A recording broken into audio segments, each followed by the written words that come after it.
Hi යාළුවනේ, මේ video එක අද කරපු වීඩියෝ එකක් නම් නෙවෙයි.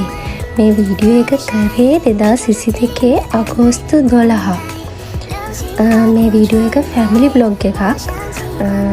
ඒ දවස්වල හැමෝම එකහු වෙලා කෙහෙල් කොලේ කෑවනේ. අපි අයියාගේ වෙඩින් එකෙන් පස්සේ හැමෝම එකතු වෙලා කෙහෙල් කොලේ රස කෑමක් කන්න ලෑස්ති කරගත්තා. ඒ කෑම එක ලෑස්ති කරන විදිය තමයි මේ තියෙන්නේ.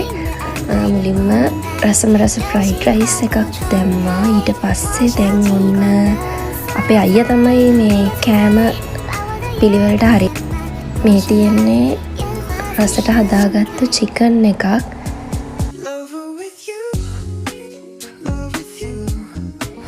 ඇත්තට මම නම් ඒ දවසේ කන්න විතරයි සපෝට් එක දුන්නේ. මොකද ෆෝන් එකක් නැති වෙලා මම පොඩ්ඩක් දුකින් තමයි එදා හිටියේ. අපේ අයියා ලස්සන්ට චිකන් කෑලි ටික කෑම එකට දානවා.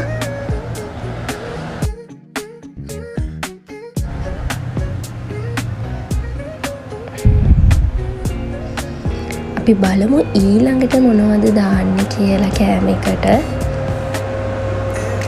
මට මේ බ්ලොග් එක ෆෝන් එකේ තියෙද්දි දුකයි කොයි වෙලේ හරි ඩිලීට් වෙයිද නැති වෙයිද කියලා. මොකද අපි පවුලක් විදියට ගොඩක් සතුටින් හිටපු දවසක් තමයි මේ බ්ලොග් එකේ තියෙන්නේ.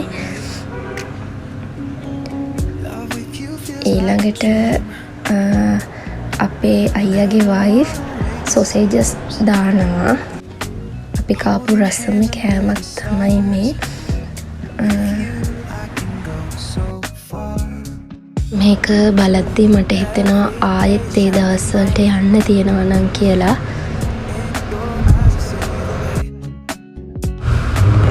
කෑම රසටම හදන්න පුළුවන් අපේ අයියාගේ වයිෆ්ට තමයි. එයා තමයි ගොඩක් මහන්සියනේ.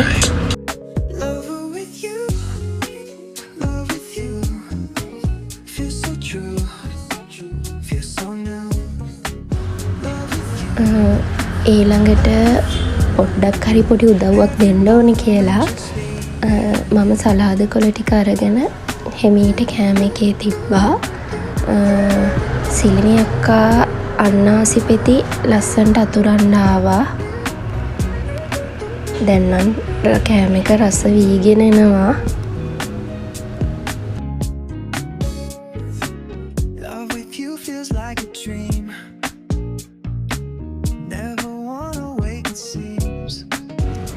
ජීවිතේ අපි සතුටින් ඉන්න හැම මොහොතක්ම ඇත්තටම අපිට ලොකු සුවයක් ලබා දෙනවා.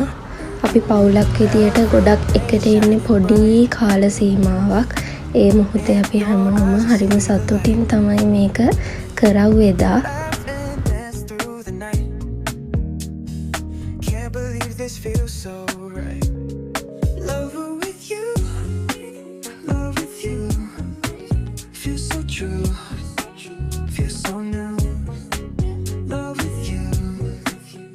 අයියාගේ වෙඩින් එක තිබිලා අපි කතරගම ගියා.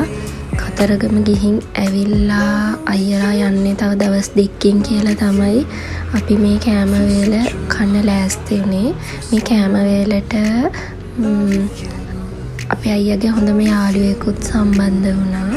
ඊට පස්සේ අපි හැමෝම හරිම රසවත් මේ කෑම වේල හරිම සතුටින් භුක්ති විඳා.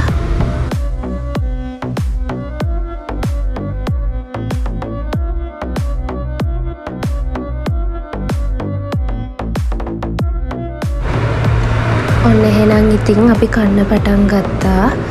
කෑම නම් ඉතින් අපේ අයියා තමා. අයියා බිම වැටෙනකන් කෑවා. අන්තිමට හුස්ම ගන්න බැරුව හාන්සි වෙලා හිටියා. හැබැයි කෑම ඉවර වෙනකම්ම සටන නම් අත්හැරියේ නෑ. ඔයාලත් මේ වගේ වීඩියෝස් බලන්න කැමති නම් මගේ YouTube channel එක subscribe කරන්න. එහෙනම් හැමෝටම සුබ දවසක්.